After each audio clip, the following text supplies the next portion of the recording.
کے کاموں کو جاننے سے مجھے کیا سروکار، ان کا حساب تو صرف میرے رب کے ذمے میں ہے اگر تمہیں کچھ شعور ہے، اور میں ایمان والوں کو دھتکارنے والا نہیں ہوں، میں تو صاف طور پر عذاب سے ڈرانے والا ہوں۔ ان کی قوم نے کہا کیا ہم آپ پر ایمان لے آئیں حالانکہ آپ کی پیروی جو ہے یہ پسماندہ لوگوں نے کی ہے۔ یہ وہ لوگ ہیں جن کے پاس نہ تو کوئی مال ہے، نہ کوئی دولت ہے، اور نہ ان کی معاشرے میں کوئی عزت ہے۔ انہوں نے کہا ہم آپ کے پاس نہیں بیٹھ سکتے اور ہم آپ پر ایمان نہیں لا سکتے۔ صحابہ کرام یہ بھی نہیں دیکھتے تھے کہ حق کو بیان کرنے میں ان کی جان بھی چلی جائے گی۔ تو حضرت نوح علیہ السلام نے فرمایا کہ میری ذمہ داری تمہیں ڈر سنانے کی ہے، بس وہ میں نے تمہیں ڈر سنانا ہے جس سے حق اور باطل صاف سامنے ظاہر ہو۔ جو ایمان لائے گا وہی میرا مقرب ہے، اور جو ایمان نہیں لائے گا وہ مجھ سے بہت دور ہے۔ قالوا انؤمن لك واتبعك الارذلون، ان کی قوم نے کہا کیا ہم آپ پر ایمان لے آئیں حالانکہ آپ کی پیروی پسماندہ لوگوں نے کی ہے۔ قال وما علمی بما كانوا يعملون، نوح علیہ السلام نے کہا کہ ان کے کاموں کو جاننے سے مجھے کیا سروکار، ان حسابهم الا علی ربی لو تشعرون، ان کا حساب تو صرف میرے رب کے ذمے میں ہے اگر تمہیں کچھ شعور ہے۔ وما انا بطارد المؤمنین، اور میں ایمان والوں کو دھتکارنے والا نہیں ہوں۔ ان انا الا نذیر مبین، میں تو صاف طور پر عذاب سے ڈرانے والا ہوں۔ ان کی قوم نے کہا کیا ہم آپ پر ایمان لے آئیں حالانکہ آپ کی پیروی جو ہے یہ پسماندہ لوگوں نے کی ہے۔ یہ وہ لوگ ہیں جن کے پاس نہ تو کوئی مال ہے، نہ کوئی دولت ہے، اور نہ ان کی معاشرے میں کوئی عزت ہے، کوئی ان کے پاس کوئی نمایاں مقام ہے۔ تو ہم اس لیے آپ کے اوپر ایمان لائیں کہ آپ کے اوپر آپ کے جو ماننے والے ہیں نہ تو یہ امیر کبیر ہیں، یہ تو غریب فقیر ہیں، نہ ان کا معاشرے میں کوئی بڑا مقام ہے۔ تو جب آپ کے ساتھ نچلے درجے کے لوگ بیٹھے ہوئے ہوتے ہیں، جب آپ ان نچلے درجے کے لوگوں کے پاس بیٹھے ہوتے ہیں، سپوز کوئی جوتیاں بنانے والا ہے، کوئی سائیکلیں ٹھیک کرنے والا ہے، کوئی کارپینٹر ہے، انہوں نے کہا حضرت نوح، کوئی مزدور ہے، انہوں نے کہا ہم آپ کے پاس نہیں بیٹھ سکتے اس لیے کہ آپ کے پاس یہ نچلے درجے کے پسماندہ لوگ جو امیر نہیں ہیں یہ نہیں ہوتے، تو ہم نہیں بیٹھ سکتے آپ کے ساتھ، اور ہم آپ پر ایمان نہیں لا سکتے۔ ان کے نزدیک یہ تھا کہ جو غریب لوگ ہیں یہ ویسے بھی عقل سے کام ہیں، ان کی کوئی حیثیت نہیں ہے معاشرے میں جو ان سی ہے، بھلے یہ حجامت کرنے والے ہیں یا مزدوری کرنے والے ہیں، ان کو کیا پتہ کہ کس کی عبادت کرنی چاہیے اور کس کی عبادت نہیں کرنی چاہیے۔ اب ان لوگوں کے نزدیک جو تھا عزت ان لوگوں کی تھی جن کے پاس مال ہو، جن کے پاس دولت ہو، یا ان کا معاشرے میں کوئی اونچا مقام ہو۔ حالانکہ وہ لوگ یہ نہیں جانتے تھے کہ ایسے لوگ جن کو یہ لوگ کہہ رہی ہیں کہ ان کا معاشرے میں اونچا مقام ہو، بھلے وہ حرام کی کمائیوں سے ہی بنا ہوا ہو اونچا مقام، بھلے وہ اسمگلنگ کا پیسہ ہو، حرام کا پیسہ ہو، بہت بڑا بنگلہ ہو، 10 کنال کا بنگلہ ہو، منسٹر ہو، وہ اللہ کے نزدیک ان لوگوں کی کوئی حیثیت نہیں ہے، کوئی حیثیت نہیں ہے، کیونکہ اصل جو نعمت ہے وہ اللہ کے نزدیک آخرت کی نعمت ہے، دنیا کی نعمت نہیں ہے۔ اور آخرت کی جو نعمت ہے یہ اللہ کے خوف، اللہ کی فرما برداری، اللہ کی اطاعت اور اس کے نبی کی محبت سے حاصل ہوتی ہے، آخرت کی جو نعمت ہے۔ تو عزت اور وجاہت، اصل عزت تو اس کے پاس ہے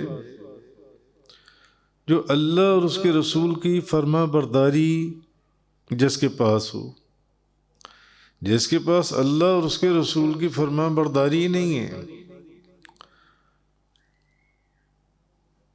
اس کی کوئی عزت نہیں ہے۔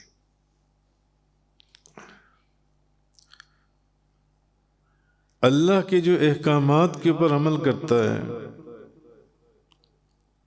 اس کی یہ اصل عزت جنسی ہے، اس میں کوئی امیر غریب کا کوئی فرق ہے ہی نہیں، کسی بھی طرح کا جنس ہے۔ اسی طرح نبی پاک صلی اللہ علیہ وسلم کے زمانے میں کفار قریش جو ہیں وہ بھی آپ کے صحابہ کو العیاذ باللہ ارذل اور گھٹیا کہتے تھے، کفار قریش۔ بلکہ میرا ایک درس تھا اسی کے اوپر، اگر آپ لوگوں نے سنا ہو یا آپ کو یاد ہو، کہ بڑے بڑے سردار آئے نبی پاک صلی اللہ علیہ وسلم کے پاس اور انہوں نے آ کر کیا کہا؟ انہوں نے کہا ہمارا آپ کے پاس آنے کو دل کرتا ہے، ہمارا آپ کے پاس بیٹھنے کو دل کرتا ہے، مگر ہم آپ کے پاس اس لیے نہیں آ کر بیٹھتے کہ یہ جو لوگ آپ کے پاس آ کر بیٹھے ہوئے ہیں یہ ایسے لوگ ہیں، حضرت بلال حبشی، حضرت ابو ہریرہ، اس طرح کے جتنے صحابی تھے، حضرت ابو ذر غفاری وغیرہ رضی اللہ تعالیٰ عنہ، ہمیں ان کے کپڑوں سے بو آتی ہے، ہمیں ان کے جسموں سے بو آتی ہے، کیونکہ محنتی لوگ تھے، سارا دن محنت کرتے تھے، پسینے سے، ان کے جسموں سے، ان کے کپڑوں سے ہمیں بو آتی ہے۔ اگر آپ ان لوگوں کو اپنے پاس نہ بیٹھنے دیں، ان کو اپنے پاس نہ آنے دیں، پھر ہم آپ کے پاس آنے کے لیے تیار ہیں۔ نبی پاک صلی اللہ علیہ وسلم نے ان کو واپس لوٹا دیا، فرمایا چلے جاؤ یہاں سے، جن کو تم اٹھانے کے لیے کہہ رہی ہو کہ ان کو میں اپنے پاس سے اٹھا دوں، یہ میرے پاس ہی بیٹھیں گے، نبی پاک صلی اللہ علیہ وسلم نے فرمایا۔ تو ویسے بھی انبیاء کرام کے زیادہ تر ماننے والے وہی لوگ ہوتے ہیں جن کو معاشرے میں کم حیثیت، بے وقت اور گھٹیا سمجھا جاتا ہے۔ آج بھی انبیاء، اولیاء کی بارگاہ میں بعض ایسے لوگ ہوتے ہیں بظاہر جن کے کپڑے بہت میلے ہوتے ہیں، بظاہر جن کے کپڑوں میں سے بو بھی آتی ہوئی محسوس ہوگی، پسینے کی بو آئے گی، مگر یہ وہ لوگ ہیں کہ یہ اگر اللہ کی بارگاہ میں قسم اٹھا لیں تو ان کی قسم واپس نہیں کی جاتی، حدیث میں۔ تو بہرحال یہ چیز اس آیہ کریمہ کے اندر فرمائے گی۔ تو انبیاء کرام کے زیادہ تر پیروکار وہی ہوتے ہیں جن کو معاشرے میں کم حیثیت، بے وقت اور گھٹیا سمجھا جاتا ہے، جیسے میں نے نبی پاک صلی اللہ علیہ وسلم کی بھی مثال دی کہ وہاں پر بھی یہ بات ہوئی تھی۔ اور اسی طرح اولیاء اللہ جو ہیں وہ انبیاء علیہ السلام کے علوم کے وارث ہوتے ہیں، اولیاء اللہ کا بھی معاشرے کے اسی طبقے سے زیادہ تعلق ہوتا ہے جو غریبوں، مسکینوں، کم مالداروں جن سے. تو ایسا بھی نہیں ہے کہ ولایت جو ہے وہ صرف غریبوں کے لیے ہی رکھی گئی ہے، ولایت اور بزرگی، مگر بہت کم مالدار لوگوں اور دنیاوی سرداروں کو ولایت کی دولت نصیب ہوئی. اللہ کے نزدیک تم میں سب سے زیادہ عزت والا وہ ہے جو سب سے زیادہ اللہ سے ڈرنے والا اور متقی ہے. وہ عزت والا زیادہ نہیں ہے جس کے کپڑے بہت مہنگے ہوں، جس کے پاس گاڑی بہت بڑی ہو. نہیں، اللہ کے نزدیک زیادہ عزت والا وہ ہے جو اللہ سے ڈرنے والا ہے. اللہ سے ڈرنے والا کون ہے؟ جو اللہ کے احکامات کے اوپر عمل کرتا ہے. حکم دیا گیا کہ نماز پڑھنی ہے، نماز پڑھتا ہے. جس چیز کا اللہ اور اس کے رسول نے حکم دیا اس کے اوپر عمل کرتا ہے. مگر ہمارے معاشرے میں عزت دار اس کو سمجھا جاتا ہے کہ جس کا بینک بیلنس بہت زیادہ ہو، یا کوئی بہت ہی امیر کبیر آدمی ہو جو ان سے کسی بہت بڑے ادارے کا مالک ہو. پہلے یہ سب چیزیں اس نے سود کے پیسے سے کمائی ہوں، یا اسمگلنگ کے پیسے سے، یا چوری کے پیسے سے کمائی ہوں. آپ کے سامنے کتنی درجنوں مثالیں ہیں ایسی. پاکستان کے اندر آپ دیکھ لیجیے، آپ کو ایسی مثالیں ملیں گی جن سے. مگر جو لوگ اپنے ہاتھوں سے محنت کرتے ہیں، وہ مزدور ہیں، وہ رنگ کرنے والے ہیں، وہ جوتیاں بنانے والے ہیں، یہ وہ لوگ ہیں جن کو گھٹیا سمجھا جاتا ہے کہ یہ گھٹیا لوگ ہیں. اسی لیے حضرت نوح علیہ السلام کی قوم نے یہ کہا کہ ہم آپ کے اوپر اس لیے ایمان لے آئیں کہ آپ کے پاس اس طرح کے لوگ بیٹھتے ہیں. آپ سمجھتے ہیں کہ ہم ایمان لے آئیں گے، یا تو ان کو یہاں سے نکال دیں، پھر آپ کہیں گے ہم آپ پر ایمان لے آئیں. اب مفسرین نے فرمایا ہے کہ امام بزاز آپ کپڑا بیچتے تھے، امام خصاف جوتیوں کی مرمت کرتے تھے. یہ بڑے بڑے وقت کے امام ہوئے. امام غزالی کپڑا بنتے تھے، کپڑا بننے کا کام کرتے تھے. کتنا نام ہوا، قیامت تک ان لوگوں کے نام رہیں گے جو ان سے. امام قدوری یہ کمہار تھے،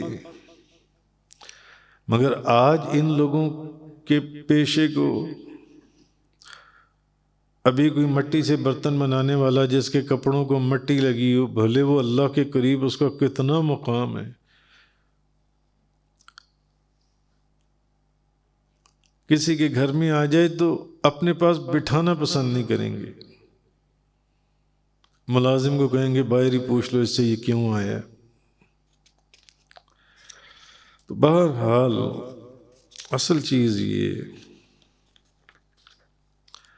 حضرت جابر سے روایت ہے کہ نبی پاک صلی اللہ علیہ وسلم نے ارشاد فرمایا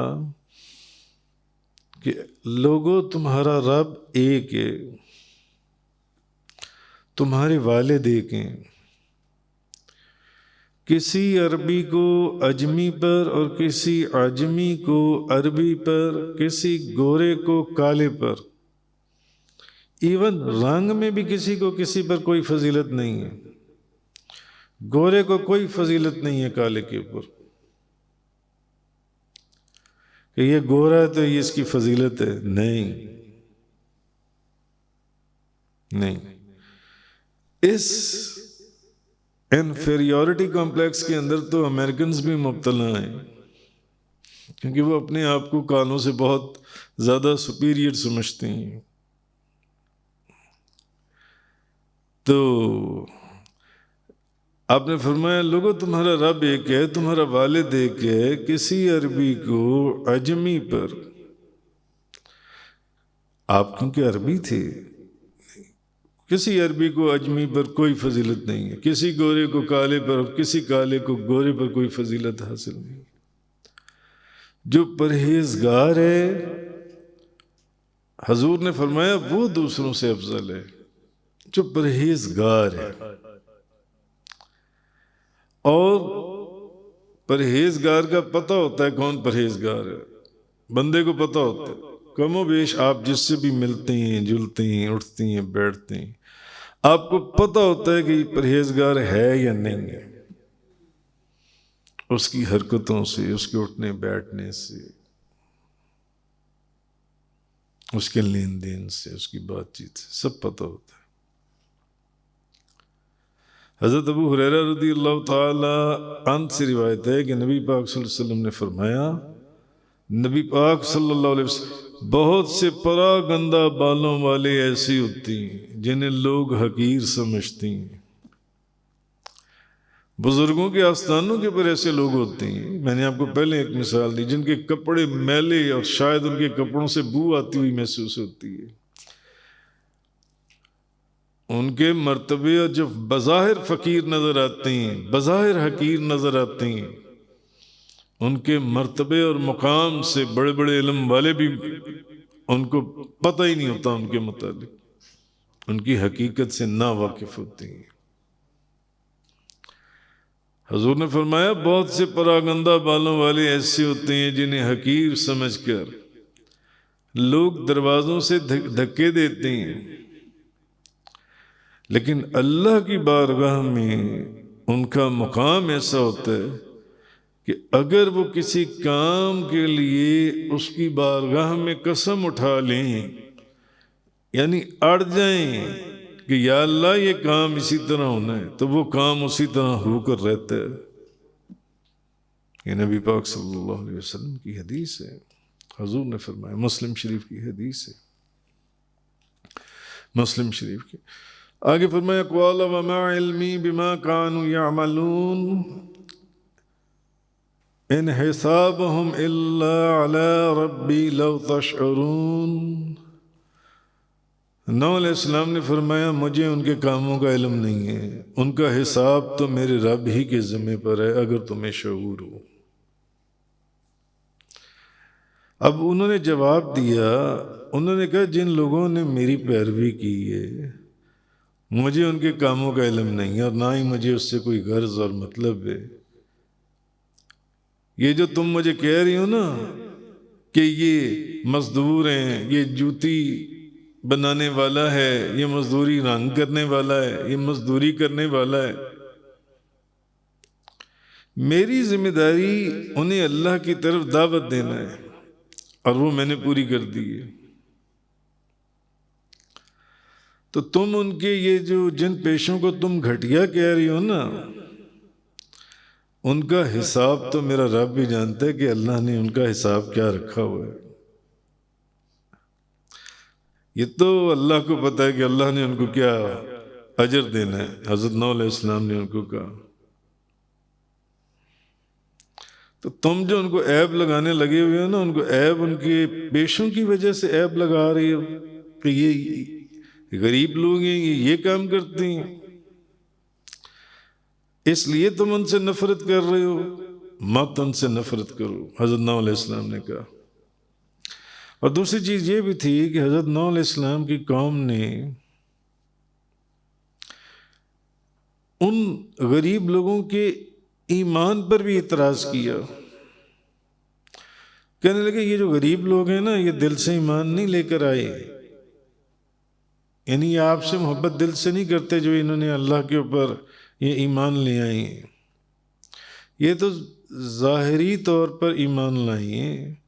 تو حضرت نوح علیہ السلام فرمانے لگے یعنی شریعت کا حکم تو ظاہر پر ہے، آپ نے فرمایا میری ذمہ داری جو ہے وہ ظاہر پر اعتبار کرنا ہے، اگر انہوں نے میرے سامنے کلمہ پڑھ لیا تو بس ٹھیک ہے، وہ ایمان لے آئے، دیٹس آل۔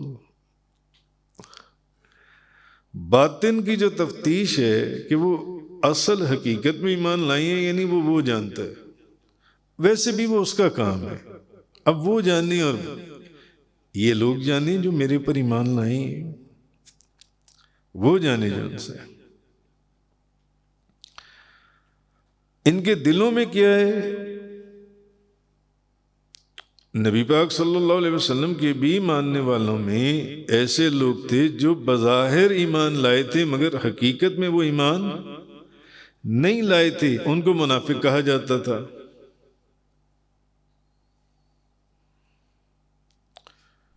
جو حضور کی بارگاہ میں بیٹھ کر حضور اور صحابہ کرام کو نقصان پہنچانے کی چالیں چلتے تھے۔ وہ 14 یا 12 لوگوں کا ذکر آپ نے کئی مرتبہ تفسیر میں سنا ہے، جن سے ایسے لوگ تھے۔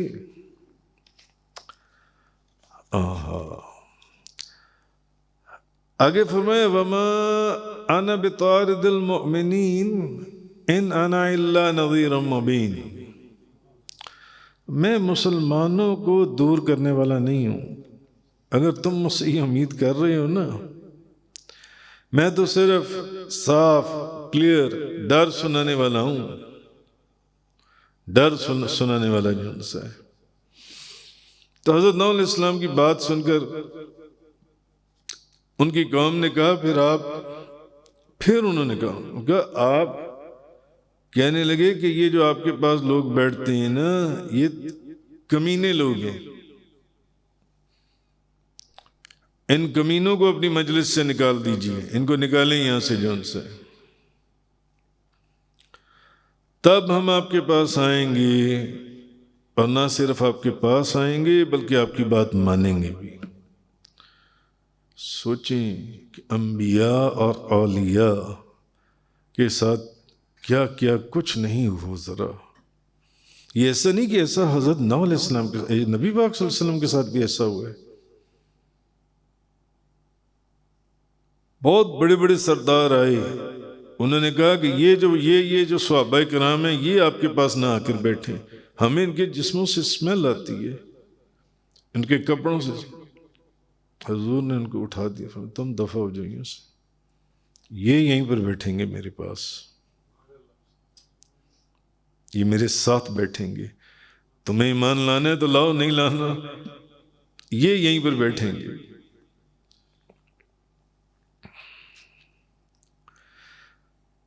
تو حضرت نوح علیہ السلام نے فرمایا کہ میری تو شایان شان ہی نہیں ہے کہ میں تمہاری ایسی بےہودہ خواہشات کو پورا کروں، اور تمہارے ایمان کے لالچ کے اندر یہ جو غریب لوگ ایمان لے کر آئے ہیں میں ان کو اپنی نشست و برخاست، اپنی نشست سے اٹھا دوں، اپنی مجلس سے؟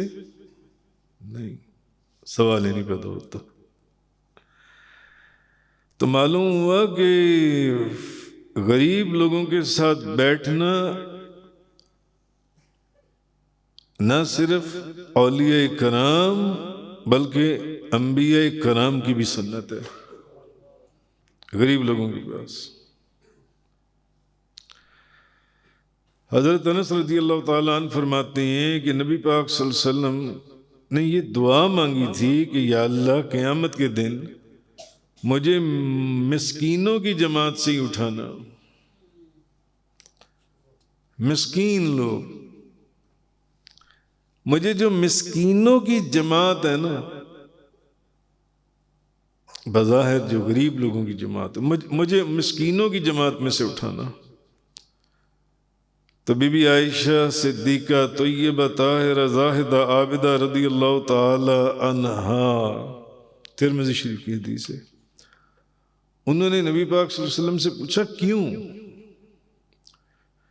کیوں آپ یہ دعا کر رہے ہیں کہ آپ مسکینوں میں اٹھائے جائیں؟ فرمایا اس لیے کہ مسکین لوگ جو ہیں، غریب لوگ جو ہیں، یہ امیر لوگوں سے 40 سال پہلے جنت میں داخل کیے جائیں گے، اس لیے میں نے یہ دعا کی ہے کہ مجھے قیامت والے دن مسکینوں کے اندر اٹھانا۔ کہ مسکین لوگ جو ہیں یہ امیر لوگوں سے 40 سال پہلے، اب وہ سال وہاں کا ایک سال پتہ نہیں کتنے سالوں کا سال ہے، 40 سال پہلے جنت میں داخل کیے جائیں گے۔ اے عائشہ، مسکین کے سوال کو کبھی رد نہ کرنا، بھلے کھجور کا ایک ٹکڑا ہی دے دینا، مگر اس کے سوال کو رد نہ کرنا، اور مسکینوں سے محبت رکھنا اور انہیں اپنے قریب کرنا۔ جب تم مسکینوں کو اپنے سے قریب کرو گے،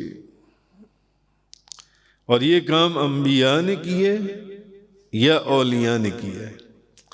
اچھا، آگے حضور نے فرمایا اے عائشہ، مسکینوں سے محبت رکھنا اور انہیں اپنے قریب رکھنا، تو جب تم نے مسکینوں کو اپنے قریب کر لیا تو قیامت والے دن اللہ تمہیں اپنے قریب کر لے گا،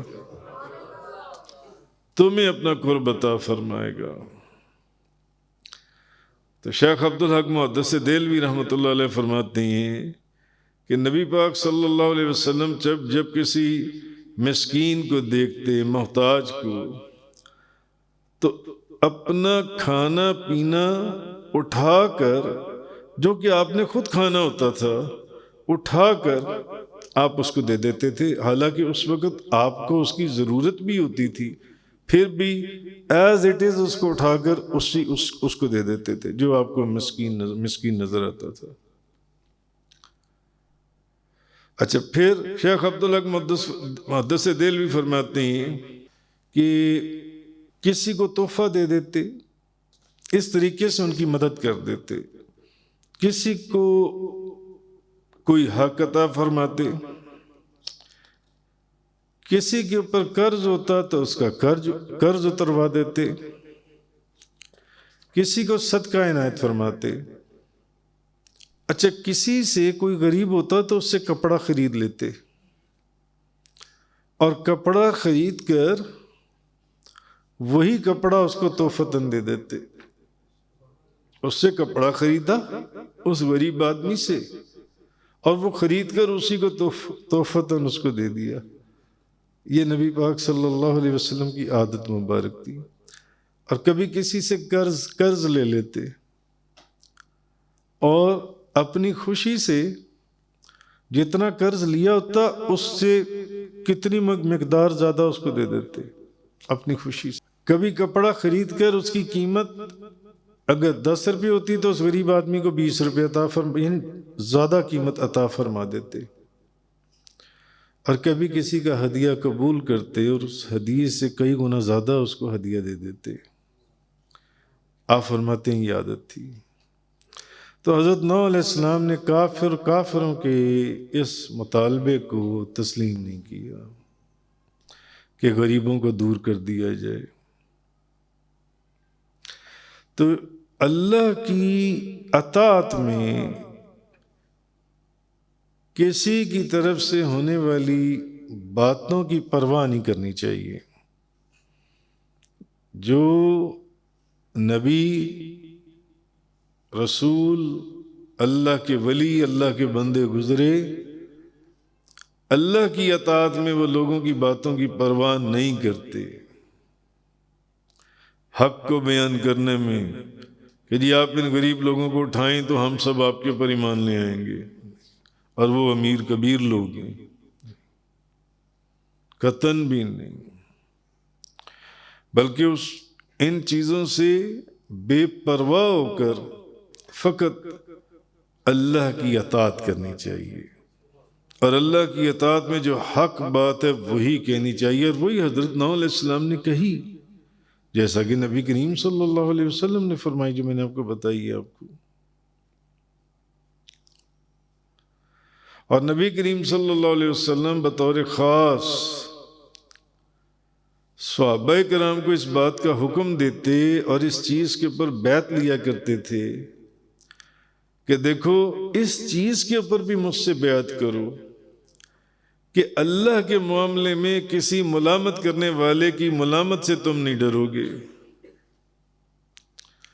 اور صحابہ کرام کی اسی بیعت کی وجہ سے حالت یہ تھی کہ وہ کسی ملامت کرنے والے کی ملامت کو، بعض منافق اور شرارتی نافرمان قسم کے لوگ ہوتے ہیں جو پریشان کرتے ہیں دوسرے لوگوں کو، ایسی باتیں کریں گے پریشانی کے لیے پریشان، تو حضور اپنے ان صحابہ سے پہلے اس چیز پر بھی بیعت لے لیتے تھے کہ تمہارے اندر ہی ایسے لوگ ملیں گے جو تمہیں پریشان کریں گے منافقانہ باتوں سے، تم نے ان کی ان باتوں میں نہیں جانا، تم نے صرف حق کے لیے کھڑے ہونا ہے بس، اور اس کے اندر تم نے نہیں دیکھنا تمہارے سامنے کون ہے۔ اسی لیے صحابہ کرام یہ بھی نہیں دیکھتے تھے کہ حق کو بیان کرنے میں ان کی جان بھی چلی جائے گی، وہ نہیں دیکھتے تھے جان سے۔ تو حضرت نوح علیہ السلام نے فرمایا کہ میری ذمہ داری تمہیں ڈر سنانے کی ہے، بس وہ میں نے تمہیں ڈر سنانا ہے جس سے حق اور باطل صاف سامنے ظاہر ہو جائے۔ جو ایمان لائے گا وہی میرا مقرب ہے، اور جو ایمان نہیں لائے گا وہ مجھ سے بہت دور ہے۔ وآخر دعوانا الحمدللہ رب العالمین۔ تفسیر قرآن کا یہ لیکچر انگلش میں سننے کے لیے براہ کرم ڈسکرپشن میں موجود لنک پر کلک کریں۔